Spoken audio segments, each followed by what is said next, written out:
How's it going, Diane? Ain't nothing to it. Gene? What it is?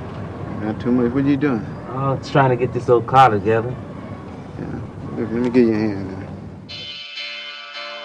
You've heard of blaxploitation films, but do you know about Charles Burnett and the LA Rebellion?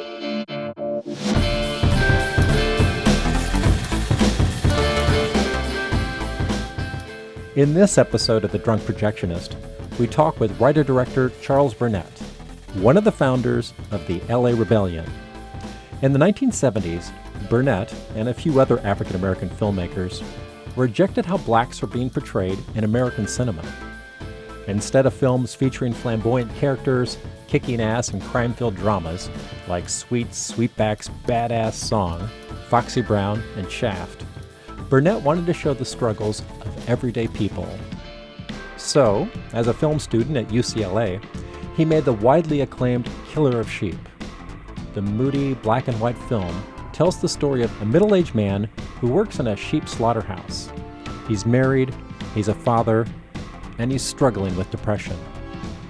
Much of the film features vivid images of children playing on railroad tracks, throwing rocks at each other, dressing up in dog masks, and leaping between buildings. The images pop in a magnetic yet low-key way. Completed in 1977, the U.S. Library of Congress added Killer of Sheep to the National Film Registry in 1990. This is an important, terrific film, and we're honored to have Charles Burnett on the podcast. Stay tuned. The Drunk Projectionist is next.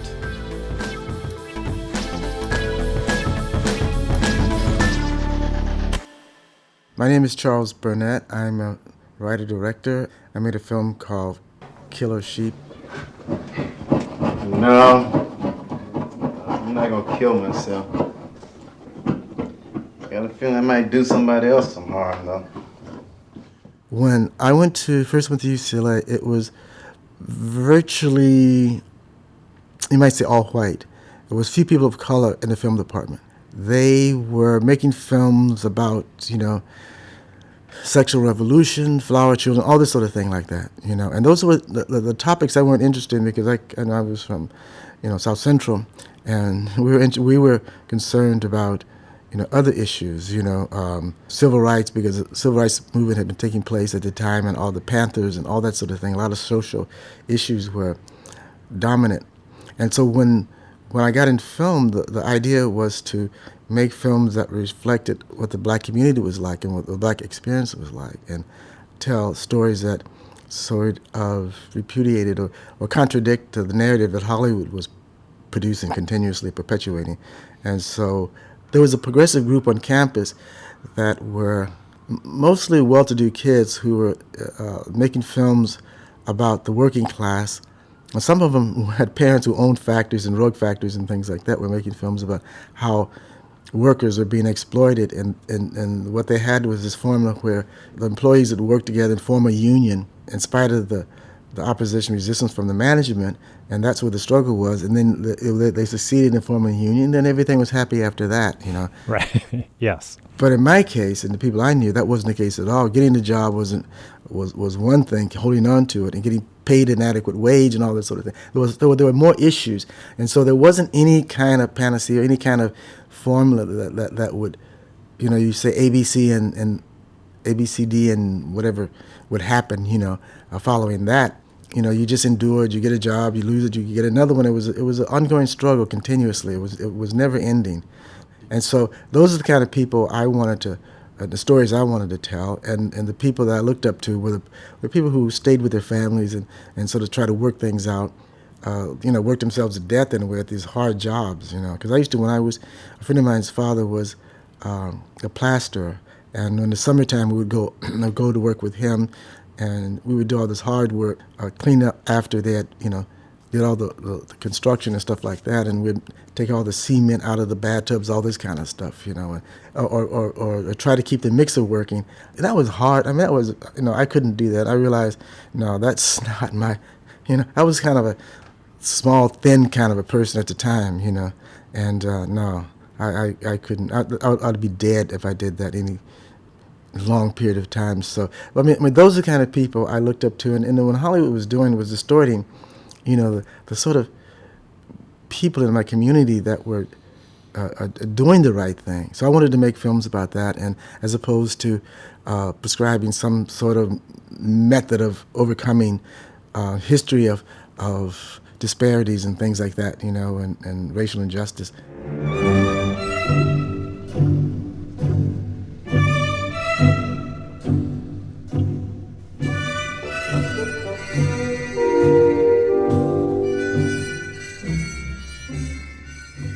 How did the idea of Killer of Sheep come to you?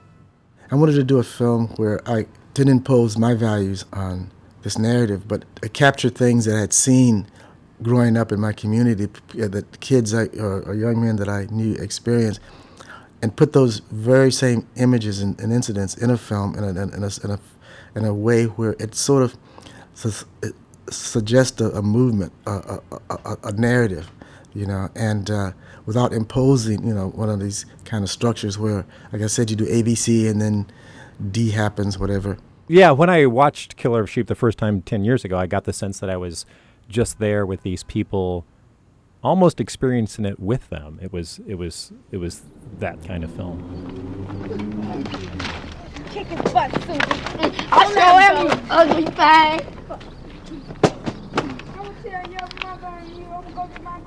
Is he fine? Come and get your old raggedy bike. You dog. You better come get this raggedy thing. You better take it home. Yeah, like I said. Yeah, I wanted it to have this sort of documentary appeal or look to it. At the same time, in adding to that, I didn't want it to have anything connected with, like you set up shots and backlighting and all this sort of thing, and have all the proper cuts and angles and things like that.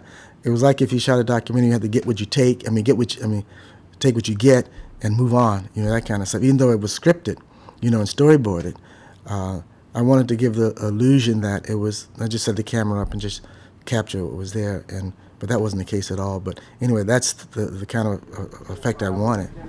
Girl, come on in this house. I done told you about listening to grown folks talk. The idea was to do two things. One, to bring filmmaking to the community and demystify film and show the kids, have the kids experience what filmmaking was about. So it was educational. A part of it was educational and in that way. But it was also, if we had hoped to show it in the communities, and where you look at it and you say, well, this is the life of this particular person. How would you address his problems? And at what point, where would you tackle the problem? This is everything you would see basically. And so what do we do from here?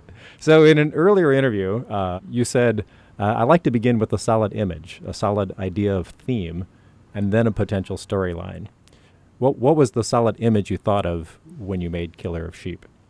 No, I was interested in how kids sort of watch adults act, and how the games that they play are very hard and destructive, but at the same time it prepares you for life and how to socialize and things like that. How to be a man, because the thing about it is to survive. And these kids had these methods of growing up where I think it creates moral problems. Like when I was growing up, and the opening scene of Killer Sheep, where one of the parents tells this young kid, about protecting the family and his brother, and even if your brother's wrong or whatever it is, you don't let anyone take advantage of him or beat him up or anything. You let anyone jump on your brother again, and you just stand and watch, boy, I'll beat you to death. I don't care who started what, or whether he was winning or losing. Boy, you get a stick or a goddamn brick, get anything, and you knock the shit out of whoever's fighting your brother. Because if anything was to happen to me or your mother, you ain't got nobody except your brother. When I was coming up, that was a sort of an idea or form that I think every kid that I knew heard or experienced. If it wasn't told, you understood it. It was in the atmosphere. It was, just the fabric of the community. this is what you do, when someone is attacking your brother, family, whatever it is, you defend them, and you don't ask questions of who's right or wrong, So and I thought that was, I couldn't reconcile that, but I understood it, and so that was one of the things I was interested in, and also the image of this family being torn apart by, they didn't want, anything to happen, but social pressures were, alienating or making Stan, who's played by Henry G. Gale Sanders, and Casey Moore, who was a wife, they're like middle-aged couple, like in their late 30s, just trying to, to do the right thing, teach their kids, certain values, but at the same time, if you see, there's a moment in there where the oldest son, this must have been like 12 or 13 or something like that. He comes out of the door when they're all out on the porch, the family's out on the porch, and he asks his mother, can he go to the movies or something? He asks his mother something, but he starts off by saying, "My dear." Come back here, girl, and put on your shoes. If you get sick, I ain't got no money to take you to the doctor. My dear, can I have $1? See, a long-headed boy. How many times I tell you don't call your mother my dear? You're in the country or something. A lot of us from the South, Texas, Arkansas, you name it, Louisiana, Mississippi. So we tried to get away from those sounds and expressions that sort of branded you and linked you with the South, this country.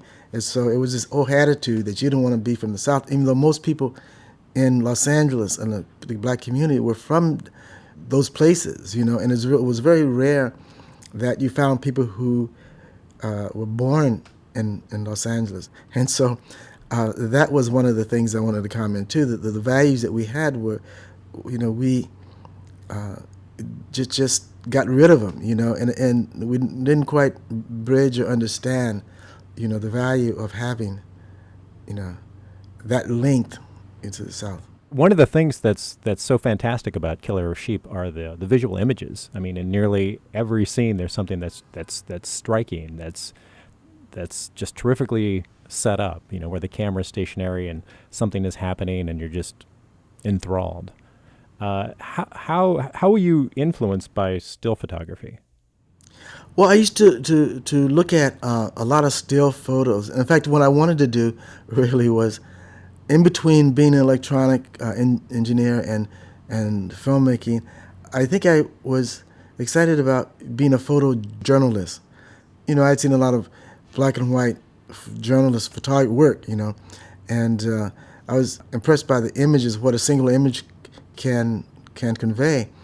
And so I actually bought a 35 camera, used 35 camera, and started my first day of photojournalism by documenting things in the community. And the first thing I went to was this poor young lady who died of an overdose, and part of her was in the doorway. I mean, the ambulance was there, but they hadn't taken her out yet or anything like that. So everyone was standing around. So I had this camera, and I just started taking pictures and walking up and getting close. And the police didn't do anything. They just didn't kick me, tell me to get back or get lost or anything. So the more they allowed me, the more I just took advantage of it, and I was just clicking away. And so this a very attractive girl, she had cerebral palsy or something. So I had stopped to reload, and while I was reloading, she sort of hobbled up to me and said, in a very nice way, she asked me, "Why are you taking pictures?" And I didn't know what to say. I just said something really stupid like, just for fun. And she said, "You take pictures of tragedy just for fun?" And all of a sudden, that really hit me, and I just put my camera away and say, that's the end of that, And so that little comment she made, and very nice, she wasn't yelling or anything. She was almost concerned about how I felt than her hurting my feelings, or, And so I kind of thought, how decent and she was, and because a family member and stuff was there, and I was so insensitive, and so forth. And so it put me in my place. Mm-hmm. What's your favorite image from Killer of Sheep? I tell you one that disturbs me a lot. I can put it that way. Okay, what? Every time I see it, I cringe. There's a shot of these kids jumping over the building, this 3-story building, and you see it from the bottom up, looking up at these kids flying over the rooftops and stuff, and it's a gap of like 3 or 4 feet between the next building, to jumping from one building to the next. At the time I was doing that, it never occurred to me what happened if those kids fell, you know.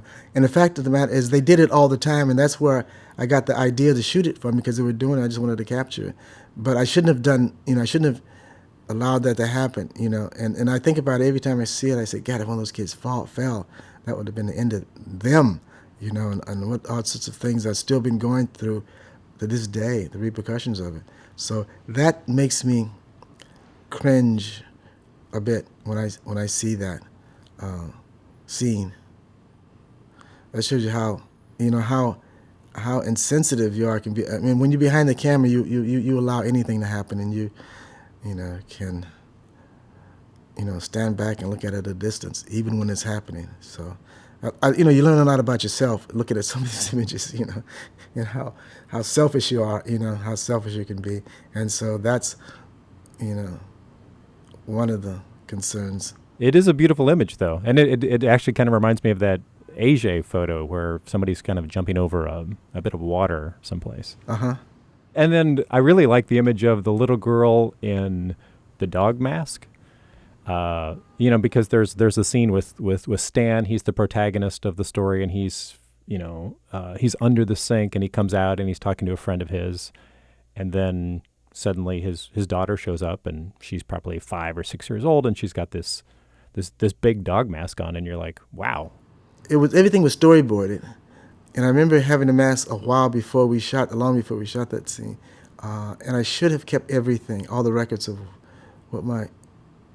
But the problem with that is that when we were doing it at UCLA, there wasn't any means of distributing the film or showing it theatrically, so it was never meant to be shown, you know, outside of the community, you know. So I ended up throwing everything away. But I don't know, I assume that, I don't know. I guess I was trying to find the best, yeah. Yeah, it works. Yeah, whatever reason you did it, it works, and it's fantastic. Well, the thing I have about that is I try, you know, you try to make everything as low key as possible to some extent without calling attention to it, because you didn't want anything to be cute or anything like that. You wanted it to be like this is, you know, something that was there. Like, for example, like one of the issues I've always had with the film more than anything was the whole title, Killer of Sheep, and the fact that there's sheep in the film being slaughtered. And you wanted to not to make that connection symbolically about the slaughter and sheep and the people and all this kind of stuff. It's kind of, you know, fighting an uphill battle, because people ask you what's the relationship between the sheep and the people, and I say, well, it's not really the relationship there. I mean, it is and it isn't. The fact of the matter is this guy works in this horrible job, you know, of killing sheep, and the sheep are so placid, they just do whatever.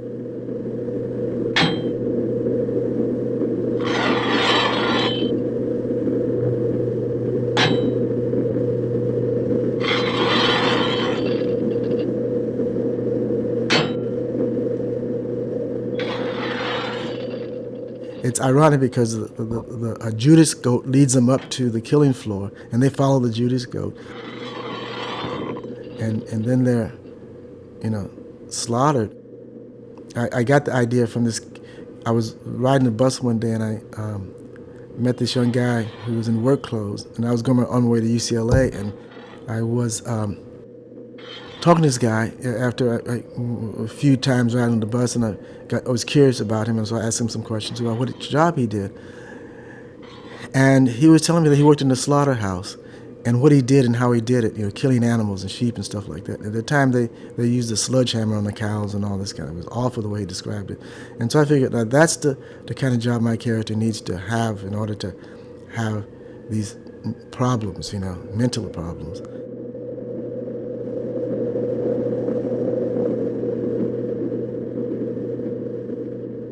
that's where the idea of the sheep came from. It's to create these nightmares. Also, the fact that it's a horrible job, but it's eating. I guess if you're not a vegetarian, you can say, well, it's a natural thing, to some extent, in order to survive. You need the protein or whatever it is. I don't know, but so it's trying to reconcile that. Was one of the issues I was trying to bring out in the film as well. Is that cruelty? There's a I guess another side to it. In order to survive, so I guess you have to be cruel. I don't know how to describe it, but right. But it does help explain why Stan is so depressed. Yeah, and that was the idea to create these images that affect him over the years, or whatever time he spent doing what he was doing. But in reality, unless you're very, very, very sensitive, when I was at this meatpacking place up in Vallejo, Northern California, because you couldn't shoot in L.A. in any of those meatpacking places because the vegetarians get in there and started making these movies that were anti-meat, meat packing places and stuff like that. And so anyway, so I went up there and I met a lot of the workers there, and they would when they have a lunch break, they would wash their hands and go and bring out the sandwiches and whatever else and sit on a bench and start eating, or go out where the benches are and things like that, and leave these things hanging. I didn't have lunch or anything those days I was there, and I couldn't.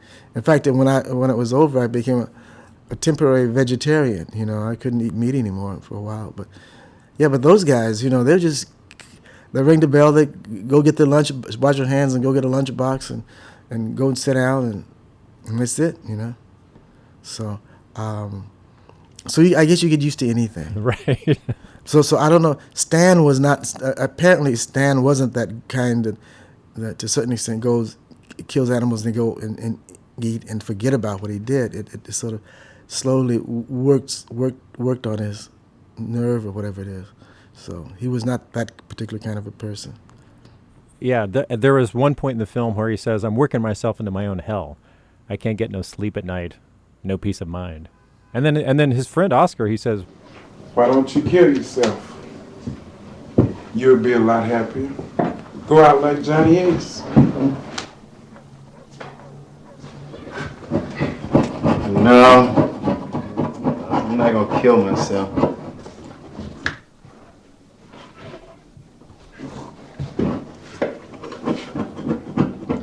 Got a feeling I might do somebody else some harm, though. Yeah. Yeah, but the thing about it, he's not going to take the easy way out. I mean, he's frustrated and everything like that. But his thing is partly that and trying to keep a sense of who he is, self-esteem, and principle. Yeah, and other people can see it too. They notice that he's down, they see that he's depressed, and at one point a couple of his so-called friends try to get him to help out on a robbery. Now let me tell you, man, it's a 1 to 5 proposition offhand. Me and him face a dark day if we have to go before the magistrate. Hey, man, look, I don't want to hear this. Stan. No, I don't want to hear it. Stan, wait a minute. Let the man go telling it to you. Mm-hmm. Well, look, man, you know somebody that keep their mouth shut Some dope, man. and won't blush to murder? And you know more kind of people like that than I do. He was upset because they look at him as depraved to a certain extent, and are willing to do anything.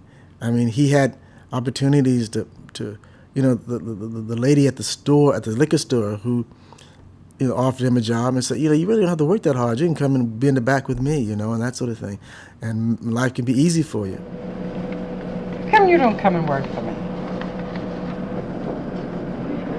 I don't know. Liquor stores get robbed too much. And just hate to get shot in a holdup. Oh, I'd protect you. You could work in the back with me. He takes care of the register. You think about it. Why did you put the liquor store scene in the movie?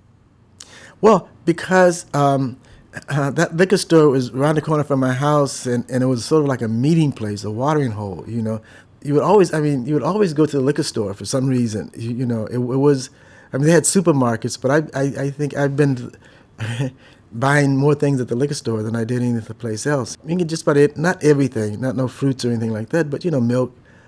They had sugar, they had things that it was so much a part of the reality of the neighborhood and the community. I guess they had more than stores, they had liquor stores on almost every corner, so you didn't have to walk too far to get to one, Right, which makes sense for putting it in the movie. Well, Charles Burnett, thank you so much. Thank you. Thank you.